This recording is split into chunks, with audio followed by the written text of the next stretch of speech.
Good morning, everybody. So today, Wednesday, got a big slab we're doing today, about 62 yards. Homeowner set all this up himself. He's a contractor, but he doesn't do concrete. He did a really nice job setting up these forms, and he's like a plumber, so he does the radiant heat, styrofoam, and all that. But he got everything ready for us. So all we really had to do is show up and pour and finish here today. Hey everybody, thanks for clicking on the video. In today's video, like the title said, I'm going to tell you how the homeowner saved himself $5,400 on this concrete slab. But really, I'm going to tell you it's even more than that, okay, with some other things that the homeowner was capable of doing on his own instead of hiring us to do it. So I'm going to go into a little bit of detail on just exactly what the homeowner saved, and it was really much more than $5,400 on this. So this is a house slab right here. We're going to do a garage slab later on. After this slab is done, the homeowner is going to form up the garage slab, and I'll have that on another video, but that's not even in this video. It's not even formed up yet. It's not prepped yet. Today we're just doing the house. It's a pretty good size house. It's 2,700 square feet, and it's 8 inches thick. We've done quite a few slabs this way for a couple people, contractors that we've poured for. This homeowner is actually a contractor. He's a plumbing and heating contractor, and he builds, he's built his own houses. He's got rental houses, so he really knows what he's doing. He just doesn't like doing the concrete himself, so he subs the concrete work out to us. Now, so we got about 6 trucks coming today, 60 plus yards. And that was the first truck right there. It's real early in the morning, so we're gonna we like dumping the concrete out. If you've watched any of my other videos, if you haven't, please consider subscribing. I come out with a couple of concrete videos a week about all kinds of different ways we do concrete flat work. But if you have watched some of them, we just like dumping a truck out, and then we shoot our pads, we screed it, we bull float it, and then we move on to the next truck. Now when a slab like this is 8 inches thick, 10 yards of concrete's only going to cover about 400 square feet.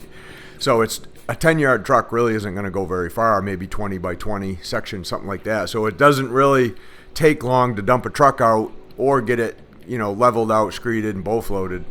So it's pretty easy just to get one down and get it out. And what the concrete dispatchers like about us is just that. Like, we'll just dump it out, they get to wash out, head right back, so they can get on to their second round of, guys pouring, whether they're pouring slabs or foundations. But as far as some of the details on how this homeowner saved himself a lot of money, and specifically $5,400 is a lot of times when we're hired to do a job, like we'll do all the prep work except for the groundwork.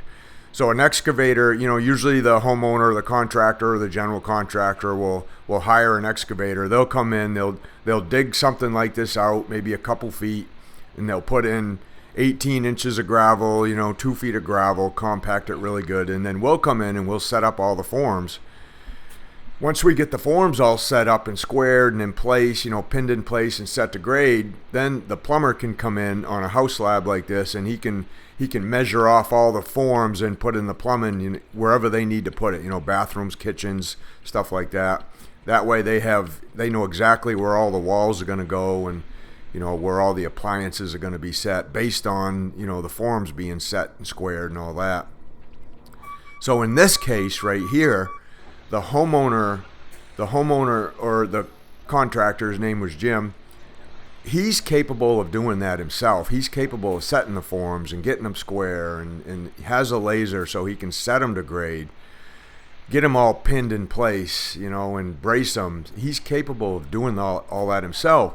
So just that one little tidbit of setting up the forms, he actually used 2x10s here, and then he put 2 inches of styrofoam inside it for an 8-inch thick slab. But just his ability to set forms for us the way we like it saved himself $5,400. Because when I do something like this, like when I'm pricing or estimating a job out like this, a slab, I charge $2 a square foot just to set the forms, just for us to show up, screw the forms together, get them in place, get them square, pin them, and set them to grade with the laser.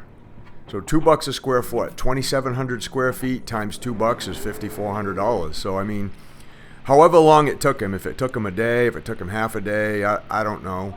But, so he saved himself really a ton of money just by being able to set the forms all by himself. Now, a couple other ways he saved himself a lot of money. I'll see if I can kind of break this down a little bit for you. So, you understand that when you hire somebody to do a slab, these are kind of the things that they're pricing other than the earthwork. Like the earthwork is separate. Obviously the plumbing and the heating part would be separate. But the slab guys, sometimes the slab guys do some of these other things too. So one of the other things that we do when we form slabs like this is we will lay the styrofoam. So I can price in, buying the styrofoam myself, putting it, going and getting it, putting it in place, and making sure everything's nice and tight, along with the vapor barrier that goes under it. There's a plastic vapor barrier that goes under this styrofoam. So part of the cost of that is, like, I charge $3 a square foot just to buy the styrofoam, go get it to the job site, and lay it in place. So it's $3 a square foot times 2,700 square feet. You're talking about another $8,000 in cost right there. But about half of that is the cost of the styrofoam. So he's saving himself probably another $3,000 to $4,000 in labor just by doing all the styrofoam himself. So now he's getting up a little bit over $8,000 in labor he's saved himself by doing the forms and the styrofoam. And then another thing that we do a lot of is we'll put the rebar mat in just like he did. He ended up doing a 3-foot mat because we have microfiber mesh in the concrete too, so we got that reinforcement in there. And when I price out a rebar mat like this, as far as the cost of the rebar and us installing it, tying it together, I price it out at about $20 a bar. They're 20-foot bars, so I figure out how many bars we need times 20, and then I add that to the estimate. And my costs could be anywhere from $7 to $10 a bar, depending on where I end up buying it, or just what the price of rebar is that day. So let's say there's probably more than 50 bars in here, but let's keep it simple. Let's say there's 50 bars of rebar in this job. That's $1,000. Cost to buy him's $500, so he saved himself another $500 right there just by tying that mat of rebar in. So I mean, he's getting up pretty close to saving himself $10,000 in labor by just doing all this work himself. That's a really big deal. Now, what we don't do, the things that we don't do, is I've already told you we don't do the excavation, so that's subbed out by somebody else.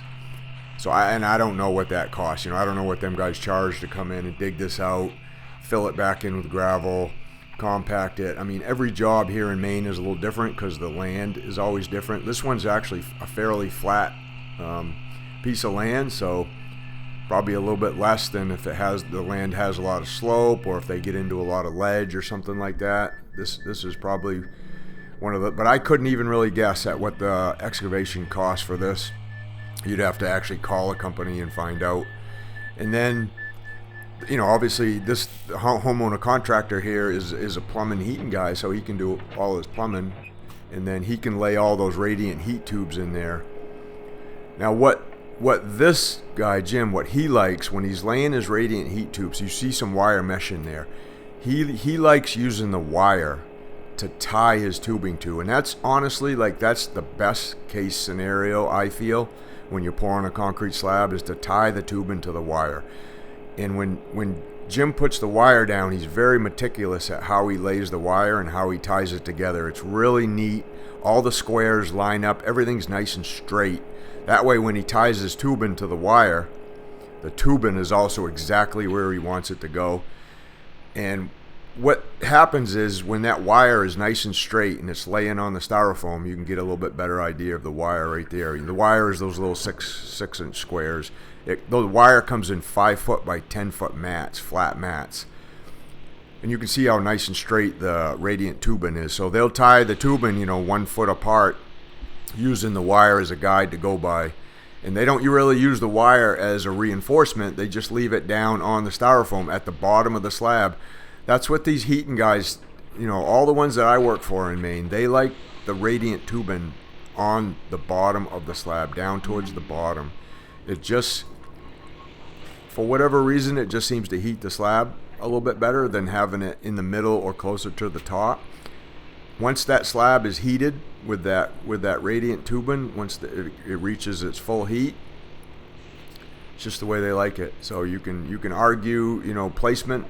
You can debate placement of the radiant tubes if you want, but this guy Jim, he does a ton of them every single year. He does a lot of them for other people too. This is where he likes it. So, I'm pretty sold on his advice because he's the expert on that.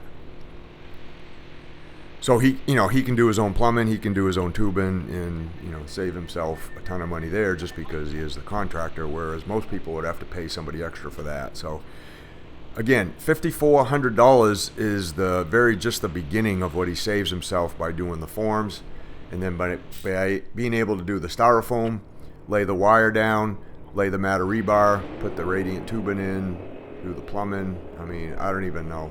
It's definitely a ton of money he saved himself on this slab itself by doing all that work and being capable of doing some of it, which a lot of us aren't.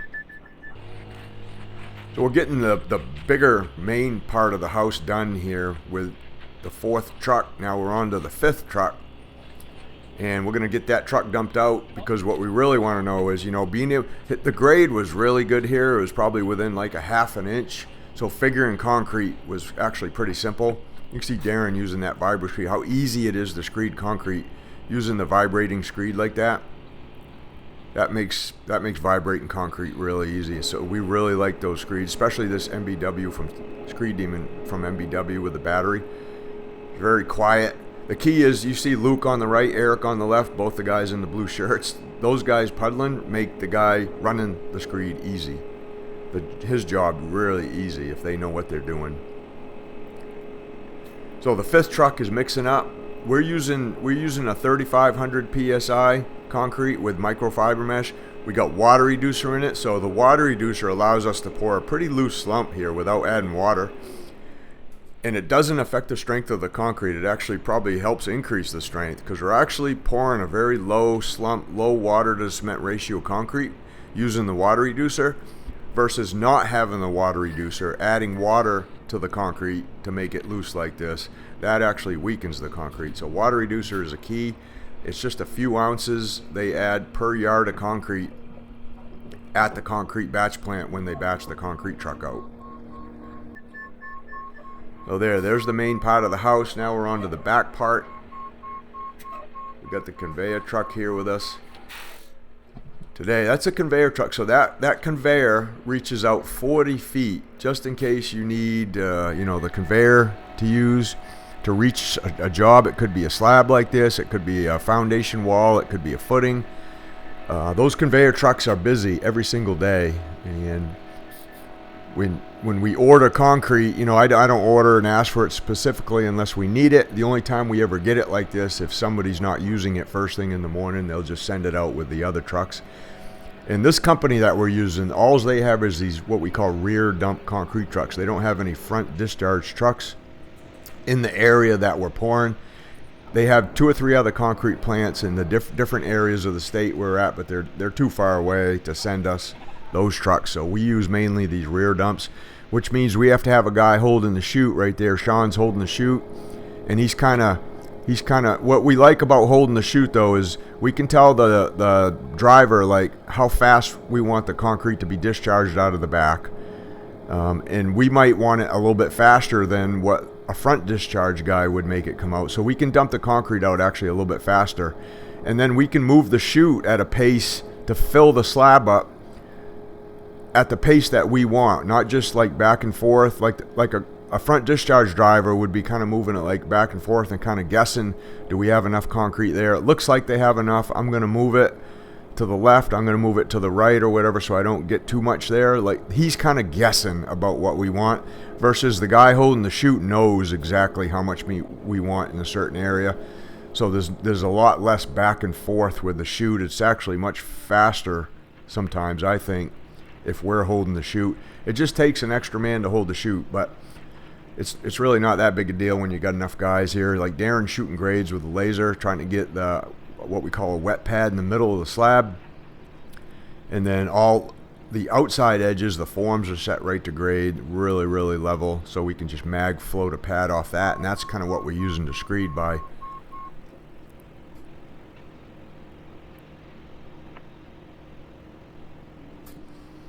So what we're really trying to do here with this truck is not only get it dumped out, but get it dumped out as quick as we can to make sure this last truck coming, which is sitting over there to the left, you can kind of see the chute, to make sure that he's going to finish the job.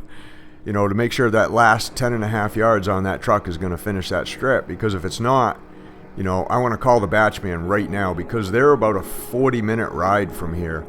If I don't think he's going to finish, I want to tell him right now so he can start loading another yard or 2 or 3 or whatever I think, and have it on the road already, because it's not going to take us long to get this part screeded, get him dumped out, and if we run out of concrete, now we're sitting here waiting, you know, for the balance load to come instead of just calling like I would have right now. So I determine, you know, I know how wide that is, and I know how long that is, and I know that that's going to be about that's just a little bit under 400 square feet. So with 10.5 yards at 8 inches thick, we should have plenty on this truck to finish this section right here, and that gets the pour all done for us, you know, in a pretty short amount of time, really. So again, if you've made it this far in the video and you're still watching and you're not a subscriber, you know, please consider subscribing here. I'd really appreciate it. Let me know if you got any questions about like how we pour concrete, any questions about the mix design. You know, if you've never used water reducer, let me know that too. If your concrete plant doesn't have it, there are other ways you can get it and add it to the truck yourself. You know, maybe I could help you with that. And what about screeding? Have you ever used a vibrating screed like that? Like Luke's coming down with a screed right now. Darren's kind of puddling behind him, which makes it really nice. 2 guys can screed a pretty good size area all by themselves while the other guys are still working, you know, dumping the truck out. Now it's starting to warm up here quite a bit. You can see where most of us are right down into t-shirts. So what we want to be able to do is we want to be able to get this concrete slab poured and bull floated, and then have plenty of time, you know, before we got to stop power troweling. I'm going to show you here in a minute, a little bit towards the end of the video, just a little bit of power troweling, what we do, you know, to finish a concrete slab like this.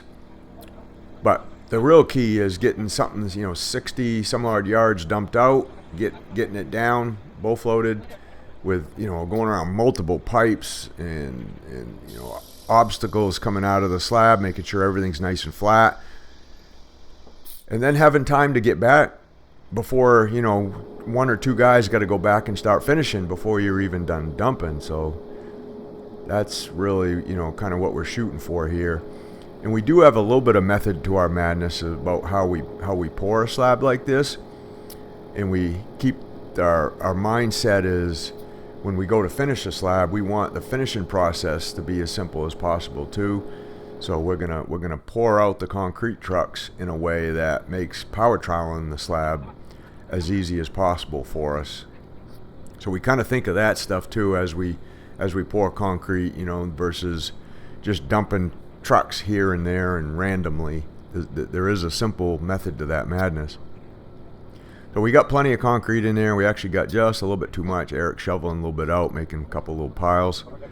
Concrete truck is just off to the side. He's washing up his chutes, not going too far, so we can, you know, bring our tools over there, get them all washed up. Most all the concrete companies that we've ever worked for have a hose on their truck and plenty of water, so they don't mind us using their hose to wash all our tools up. I don't know if you guys have ever run into any trouble with that with them, the concrete driver not letting you use the hose, but that'd be interesting to know. Let me know down in the comments.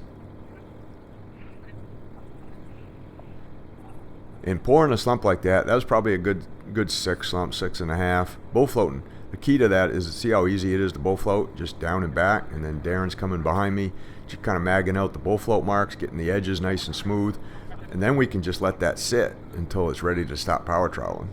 All right, there it is, 62 yards. This is just the house. The garage is going right where we're standing, right here in this area where there's dirt. And that's all we had left. I don't know if you shovel that all in one wheelbarrow, I bet it'll be just one really full wheelbarrow right there. So and we ordered a yard extra. I would call that kind of lucky today, not running out, but it's okay to have a little bit of luck on your side once in a while. So we got about, I checked that, we got about 45 minutes before we have to worry about power troweling it. So we'll check back in with you when we start finishing this thing.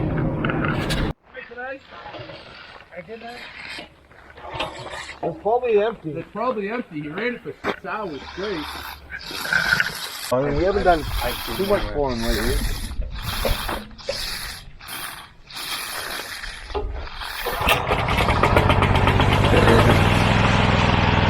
Turn it on, All right, so Luke's starting a power trowel here. Like I said, it's about 45 minutes to an hour after we got done pouring. You know, the first truck's starting to set up. He's on to the second truck over there. And again, we just finish the way the concrete, you know, was poured almost. So I teach all this. I teach how to power trowel. I teach how to pour and finish concrete in the concrete underground. You know, if you want to learn how to do concrete kind of like we do, just check that out. The link for it is down below in the show more section, the description of the video. Just want to thank you guys again for watching. Please consider subscribing if you haven't already, and we'll see you on the next one.